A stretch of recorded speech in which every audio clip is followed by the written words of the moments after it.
يا صباح الورد، يا صباح الفل عليكم. طبعا هنا كده على الصبح كده الجو كان برد كده، والدنيا مش قادره اقول لكم النهارده عامله ازاي. برد قوي قوي يا جماعه، والله ربنا بقى يعدي اليومين دول على خير ان شاء الله. قلت بقى الصبح كده ايه الاول ارتب بس ايه الباسكت ده. انا ما بحبش احط بقى ايه الحاجه كده وارصها تحت الحوض كده، كنت حطاها في باسكت. حتى لما ركبت الوحده بصراحه قلت ايه لا، خليني اركب كمان يعني احط الحاجات دي في ارتبها في الباسكت برضو زي ما هي، واسحب منها اللي انا عايزاه زي ما انا عايزاه يعني. هنرتب بقى. والنهارده انا قلت ايه اعمل عدس. طولت عليكم انا في الاكلات الشعبيه والاكلات الارديحي صح؟ كتير قوي، كتير كتير كده يا غاده، كتير علينا والله.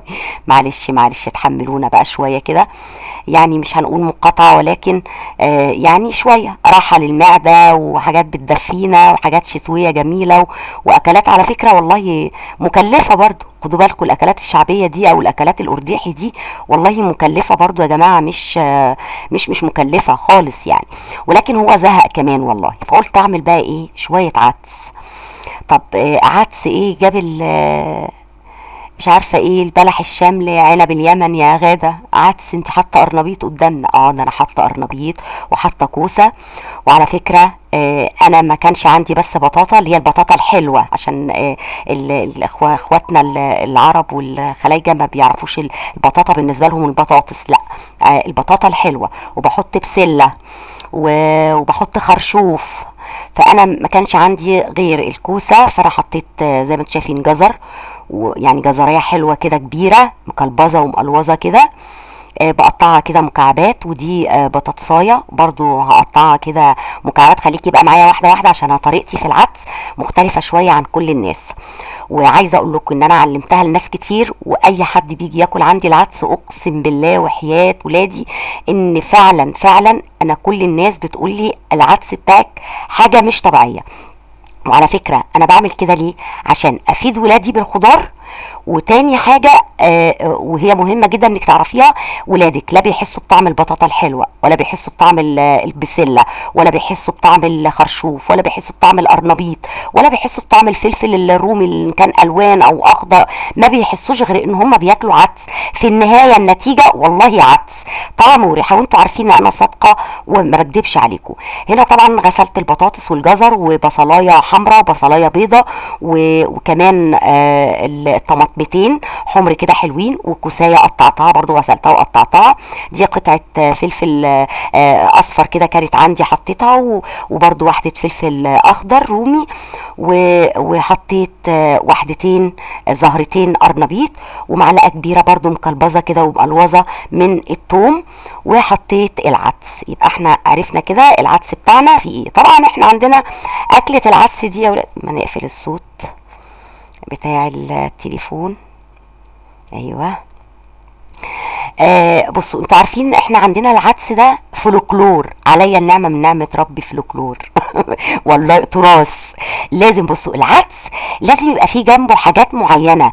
يعني انا ما اقدرش اعمل العدس لوحده كده ولادي يتضايقوا، ولادي ما يعرفوش ياكلوه.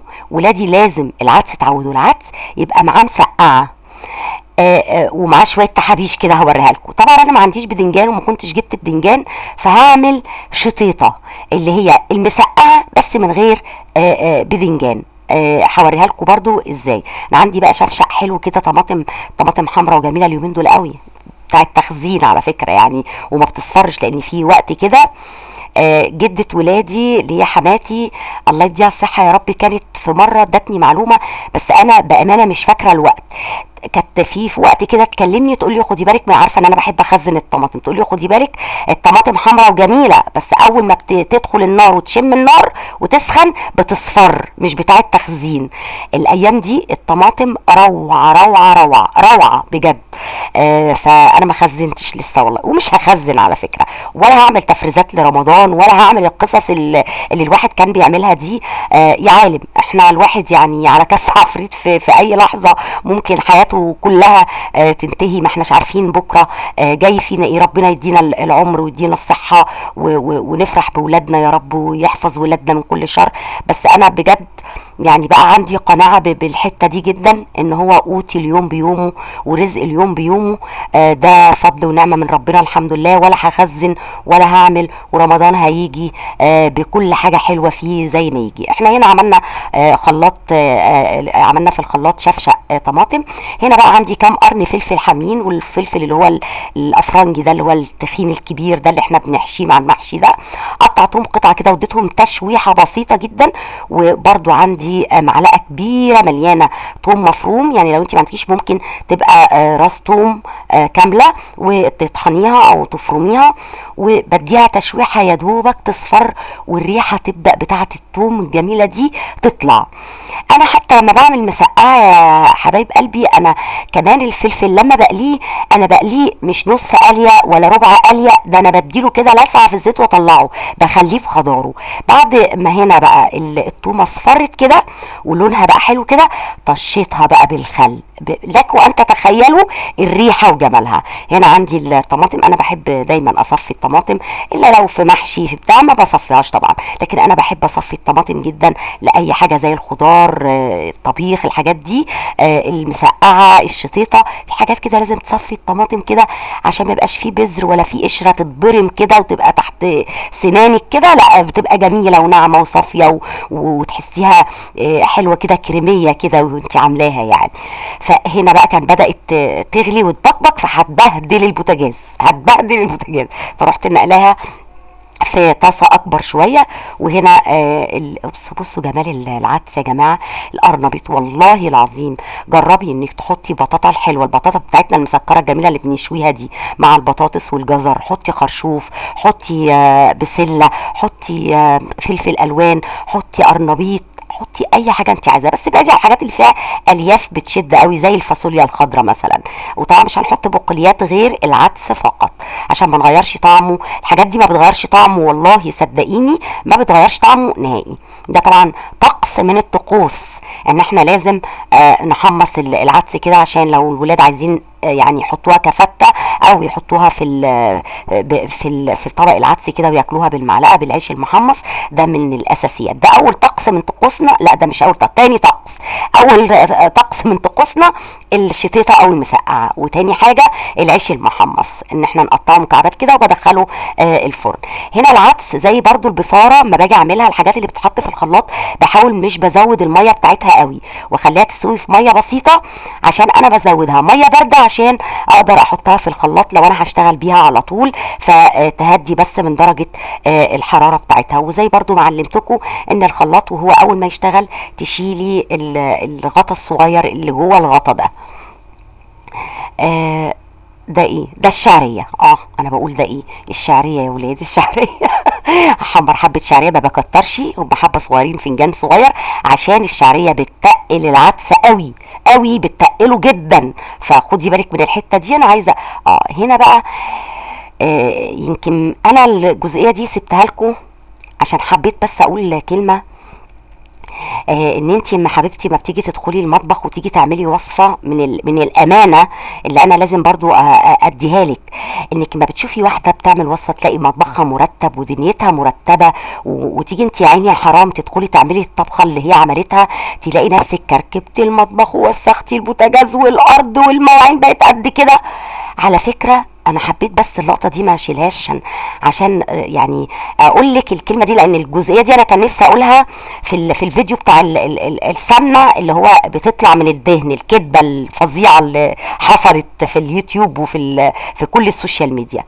حبيبتي انت بتبهدلي وبتوقعي وده بيفور منك على البوتاجاز، وده احنا كمان كده والله، احنا كمان كده، بس احنا الفرق بيني وبين ست البيت العاديه ان انت بتاجلي، انت تاجلي مسحه البوتاجاز، تاجلي غسله المواعين لما تخلصي، فتلاقي الدنيا متكركبه فوق دماغك. لا احنا ما نقدرش، كل صناع المحتوى، مش كلهم بس الاغلبيه العظمى من صناع المحتوى ما يقدروش. يعني انا ما اقدرش انت تبقي شايفه الشكل مش حلو، انا ما اقدرش ان انت يبقى الدنيا فارت على البوتاجاز واسيبها لما تتحرق فتخلي البوتاجاز يعني ينيل والحاجات دي تنشف وتقعدي بقى تحكي فيها وتطلعي فيها وتستخدمي سلك. شوفوا بالليفه على طول داير ما يدور كده حوالين العيون، ومسحت بالقماشه، القماشه دي ربنا يخليها لي يا رب ويحفظها لي من كل شر. القماشه الجميله دي اللي انا ما بستغناش عنها يعني. يعني بصراحه تعبت معايا القماشه دي بصراحه، مهما اجيب فوط مطبخ ومهما اجيب يا ولاد حاجات، والله في حاجات كده سبحان الله، زي يبقى عندك مثلا بيجامه او جلابيه مقطوعه او فيها حاجه مش صح يعني، او ادمت قوي بس بترتاحي فيها. هو كده دي برضو كمان كده. هنا بقى انا حطيت العدس اهو، بصي حتى الايد نطر عليها مسحته. وانا اول ما بدا يعني اسمه ايه الشعريه وهي لسه سخنه وحطيت العدس بدا يبقبق قوي كده وينطور برضو على طول بالقماشه الجميله بتاعتي ومسحت. فانا حبيت بس للامانه ان انت ما تتخيليش ما تدخلي المطبخ وتبهدلي الدنيا حواليكي فانت كده يعني انت في حاجه غلط. لا، احنا كلنا كده، كلنا كده بدون استثناء بيتكركب المطبخ حوالينا وبيتكركب الحوض بعدينا، والبوتاجاز بيتوسخ، والارض ساعات حاجات بتتنطور وبتقع منك. يعني والله دي حقيقه. يعني اوعي تفكري ان انا طبعا هنا حته السمنه الفلاحي كده مع حته الدهن بقى اللي انا مسيحاها دي، وحطيتها بالمعلقه كده وقلبتها، ورحت حاطه المعلقه في العدس، وكان لازم ادوق العدس. العدس طبعا انا ما بحبش احط الملح والحاجات بتاعته دي في الاول وهو بيستوي كخضار، لا انا بعد ما بحطه واصفيه فوق الشعريه انا بحب احط اخر حاجه، بحط كمون، بحط ملح، بحط كزبره ناشفه، ما بحطش غير كده على العدس. وبعمل بقى برضو معلقه حلوه كده مكلبظه ومقلوظه برضو من التومه مع حته سمنه فلاحي او حته زبده، ومثلا معلقه اللي او الدهن اللي بتبقى متسيح ده بيبقى حلو قوي معاها. وبحب اعملها طشه كده للعدس، بتغير العدس بقى، بتخليه في حته تانية، وبتخليكي انت وانت بتاكليه في دنيا تانية على فكره. هنا بقى انا اسفه اني اسفه اني اسفه والله.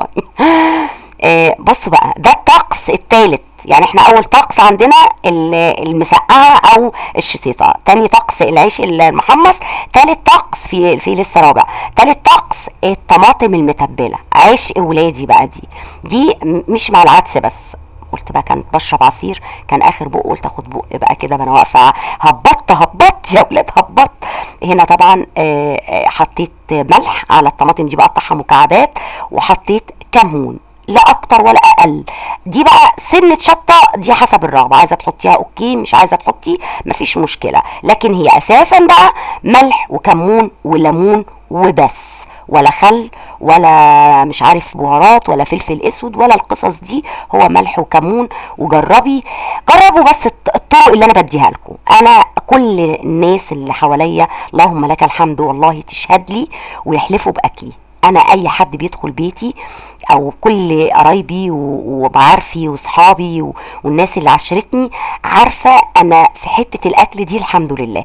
خدي من ورايا الطريقه وانتي مغمضه والله، وانتي مغمضه الحمد لله. انا زودت هنا شويه كمون تاني بس كده، حسيت ان هي محتاجه تمون. ايه تمون ده؟ كمون يا ولاد. عملت هنا بقى حبه عيش طري كده. بصوا بقى منظر الشتاء بقى، بصوا لون، بصوا جمال الصلصه ونعومه الصلصه، بصوا الجمال، بصوا تحفه. وريحه التومه بقى بالخل معاها خطيره. المسقعه بقى اعمليها بنفس الطريقه، وتزودي بس البدنجان المقلي ترصيه برضو في الطاسه كده او في الصينيه على حسب انت بتعملي في ايه. بصوا لون الصلصه، ركزوا في لون الصلصه، انا بعشق الصلصه كده. وادي العيش المحمص اللي حمصناه في الفرن، وادي الطماطم المتبله وليمون طبعا عشان اللي يحب يحط على العدس ليمون. ده الطقس بقى الرابع الخامس مش عارفه مش فاكره، عدوا انتوا. البصل الاحمر مع الخل، وفي حاجه كمان بصل اخضر وجرجير بس ما كانش عندي. ودي العدس، وده العدس طبعا. ودي بقى احلى اكله ممكن تاكلوها في البرد وفي اليومين بتوع المطر دول. قومي بقى اتحركي كده واعمليها، ولو مش هتلحقي النهارده بكره ابعتي جيبي الحاجه واعملي الاكله دي، وغذي ولادك باحلى خضار وهو مستخبي ومتداري جوه العدس. اشوفكم في فيديو جديد.